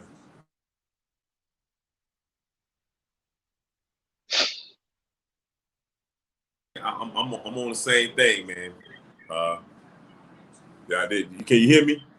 Yeah, I hear you good. I hear you. So yeah, man. I'll be on the same thing when I come. T gonna probably pop back in here in a minute. I guess he kind of went out. Okay, okay. I'm on the same thing, man. When I'm home, when I come home to the crib, man, I be thinking the same thing. I'll be like trying to talk to people and and just trying to steer people in the right direction, man. Because you're right. It was bad when we was coming up, but now it's even worse. And, if you ain't really got none, yeah, it turned into this thing where you just got to go for what to do what you have to do.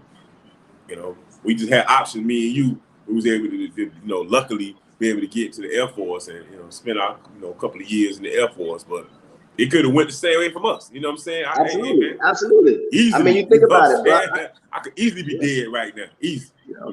Yo, I mean, think about it, man. I had a felony charge, bro. They ain't supposed to let me into the Air Force. Yeah, I know. You feel what I'm saying? I put to go to the Army or the Marines. So you feel me? You would have been 30 years had you still in the Army. Yeah, you feel me? So I know. Yeah. T dropped out. I guess I dropped out. He'll probably come back in a minute. So I'm just gonna keep it rolling and ask the rest of these questions because some of them is Miami centric anyway. So it is what it is. So the next question is, if I do a little thing called an artist corner, and I try to get some advice about whatever topic. I think the last time around I talked about music DAWs or music production equipment. Maybe the time before that, I talked about something else. I've been trying to, I always try to hit some topic that I think is good for, for people that's listening that want to be in the music business and stuff. So the question I had was kind of, what is a manager? You want to answer that? What is a manager? An artist What is manager. a manager? An artist manager? An artist manager. Well, first let me say, an artist should not be looking for a manager until they actually have something going. A manager literally open up doors, not pay the bills, not put out all the money, not do all that. Their job is to put you in a better situation, organize, manage your situation, and basically get you through doors that you can't get in yourself. Yeah, I think the same thing. They got different type of managers. This type of managers. Yeah, you do. Some is you got role managers, you got business managers, you got managers. So it is a lot of different characters, different situations. That's what artists need to understand. Yeah, I just had a manager. It didn't last long, man. You know what I'm saying? She was on something else. But yeah, that was that. So these last couple questions, man, is all Miami based. And I'm just going, it's like question and answer real quick. Yes, no, whatever kind of answers. They kind of real quick. Oh, T-back. Hold up, let me bring him back in. So I just asked him the one question. Now you can ask him the very last question. I'm gonna ask him these Miami-centric questions real quick and get his answer on these, and then we can end it up with, you can ask him the last couple, and then we wrap it up. So these are all Miami-based questions. So best Miami hip hop artist. How you base that? You base it on financial or just in general? Because if you say best, I love my Trick Daddy, man, and I gotta give a shout out, Ross. At the end of the day, man, I'm still gonna give my boys the Poison Clan. If you say money wise, you know what I was gonna say. If you say money wise, you gotta give it a Ross. If you say, man, straight street, but made it commercial, I'm gonna say Trick Daddy. But who made it gangster? Poison Clan. Poison Clan. Hey, I follow them boys. I follow JT Money every day. You know what I'm saying? One time for JT Money, Poison Clan, the bitch eyes. So yeah, you know what I'm saying? I was gonna say the same thing, but you gotta get the Miami boy in there and see what he wanna say. Next up, Jam Pony or Rollin' Rush DJ? Uncle Al, Rollin' Rush DJ. Boy, look at him, man. You tripping. Yeah, I stumped it right there. Yeah. T like, what the hell y'all talking about? I'm gonna be, hey, boy, that's a hard one, man. Uncle Al, may rest in peace, boy. You know what I'm saying? I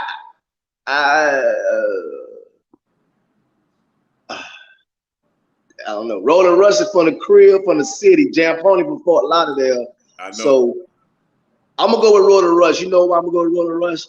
Because DJ Khaled came from Rollin' Rush DJs, and you see where DJ Khaled at. So Rollin' Rush DJs, give it out for Rollin' Rush DJ. I was gonna pick the same thing, but hey, I was gonna see if you was gonna go, because I asked him when T was on here. Anybody from Chicago, I'd be like, Twister, or what I'm saying. I think I asked one dude. I said, who the fast rapper? I think I put on the what's the Crucial Conflict. I think I had Twister and I had Buster. I said you gotta choose, and of course Chicago boy quick. It was going like Twister. They had you say, I can't even go home. Or I say anybody else. I say good. I say good, and I did it right. So you pick right. Rollin' Rush, you know what I'm saying? 15 hour boy. You know what it is. So yeah, for sure. Fried conch or conch salad? Conch salad, man. You tripping. Conch salad. I prefer conch salad. I just had that fried conch tonight, but I prefer the conch salad too, dog. You know what I'm saying? And the best conch salad, you know what I'm saying? You got to go down, down south. I think his name is it Kelly's? I can't think of the name right now. Kelly's Seafood Market or Kelsey's? Yeah. Kelsey's Seafood Market down south. Best conch salad. They give you a cup about this big. Your cup gonna be about this big right here. A conch salad. Trust me. It worth every dime. USA Flea Market or Carroll City Flea Market? Come on, man. Rest in peace to both of them. Man, USA Flea Market, man. You tripping. Carroll City Flea Market. He said Kansas City. Man, Kansas City ain't had nothing on USA flea market. Whatever, man. You know what I'm saying? Whatever. You know. Man, we get you get the drugs and everything in USA. Who said it wasn't selling drugs in, you know what I'm saying, Kansas City? USA, What you know? that's the one on 79th, ain't it? Yeah, Saturday night. USA flea market. Yeah. I It's stayed gone. over there, boy. It's gone, man. Hey, rest in peace to both of them. Kansas City flea market gone. USA flea market gone. Man, I was shedding the tears. I was riding by the other day and like, yo, my daughter was like, only thing they got is Liberty Market. I'm like, Liberty Market, that's it? Which if you don't know what Liberty Market used to be, you know what I'm saying? I know this Miami boy can tell you what Liberty Market used to be back in the days in the 80s. Man, I forgot what that just was. But yeah, I forgot what it was, but it sure was. It was Dade. It was North Dade. North Dade. Damn, I think what the name was it? Damn. It was a mall. It was a mall back then. It was the only mall they had down there. When crack came in, they started robbing them damn TVs and all that stuff out of there. So that thing went away quick. You know what I'm saying? But as I say, we come to the end. So I'm gonna let my man Op Solo ask the last question. All right, Bronx. Coming to the last question. What's some of your social media sites where people can find you at? For the company, it's on Instagram, Facebook, Twitter is Premier Element. PREMIER Element. ELEMENT. All one word. And you know, if you need to just read me direct, it's my first name at TABRONX. Okay. So yeah, man, it's been straight, man. I came to Miami. The first thing I thought, I said, man, I'm going to Miami to shoot this video. I'm gonna do a podcast while I'm down there. I'm gonna get my man Op Solo on here. We're gonna come on here. We're gonna make this thing happen. And then I'm gonna get Bronx on here, man, because we gotta represent, man. It just like this 10th episode. I never think I was gonna make it. And as you all know, that Op Solo was supposed to be here with me. You know what I'm saying? You know, and that's why I wanted to be what it is right now. You know, and things happen, man, and hopefully this turn the corner for him eventually. He'll want to come do some more of this stuff, man, and maybe jump in, because it was a very good interview. And I think the reason why D-Focus wanted us to do it, or Mark wanted us to do it, is because of what you see right now. We got good chemistry, and it flowed real well behind what we do. You know what I'm saying? And all Bronx did was just bring that out. So, you know, that's pretty much it, man. I mean, I'm happy you came through. Just hold tight. Don't hang up when we come off the line, because I'm gonna holler at you real quick. You stay here too, T, a little bit, man.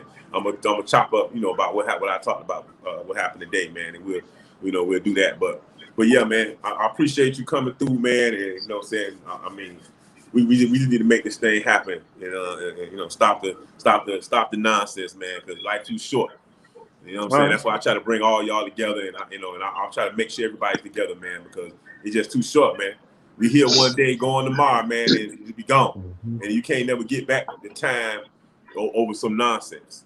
So I think the biggest thing is just remember that, you know, when it comes to business, I tell this to anybody now, we got to take our emotion out. There's no emotion in business, and it's all about ethics.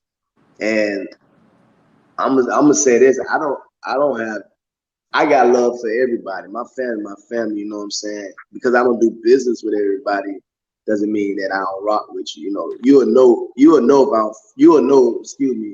don't fuck with you. Like, go ahead, man. This is a podcast, man. This ain't you're right. You know what I'm saying? So, you know, if I don't fuck with you, I'm gonna tell you, you know, so y'all know that, because ain't no fear in me. I think what happened was I was just always on business. And when you know, it's just understanding how to separate it and understand there's no emotion in business, because if you have emotion, you're gonna lose. It's just a written fact. You know what I'm saying? You're gonna lose. And I lost. I put emotions in a lot of things. So now I don't move emotions. So it's just if I confused anybody, you know what I'm saying, as a brother, I'm always gonna say I apologize on anything. But on the real, I mean, the door always been open. It's never like it closed. I just wanted to make sure that, you know, we respect each other at the end of the day. That's all it is. Nothing more, nothing less. But I know we can win. I know that we're gonna make some things happen. If anything, if I just give advice, man, you know, that's where it's at. That's what we're here for, man. You know that. And I went through my journey. My journey now is to give back, and that's where I'm at. You know, and I'm gonna definitely be able to put my perspective in certain situations, and it's now it's time to help the younger generation. While we're enjoying ourselves, we help the younger generation while we're doing it. You know, true. Well spoken, man. I think we can end on that note right there. So until next time I drop another one of these salute, man. And we appreciate you. You know what it's about. It's always about the vets, music industry dudes out there, people out there. You're a vet, whoever you are, you want to come on and tell your story. That's what the salute is about. So, all right, we're going to holler at you, salute. Man. Hey. All right, boys. Y'all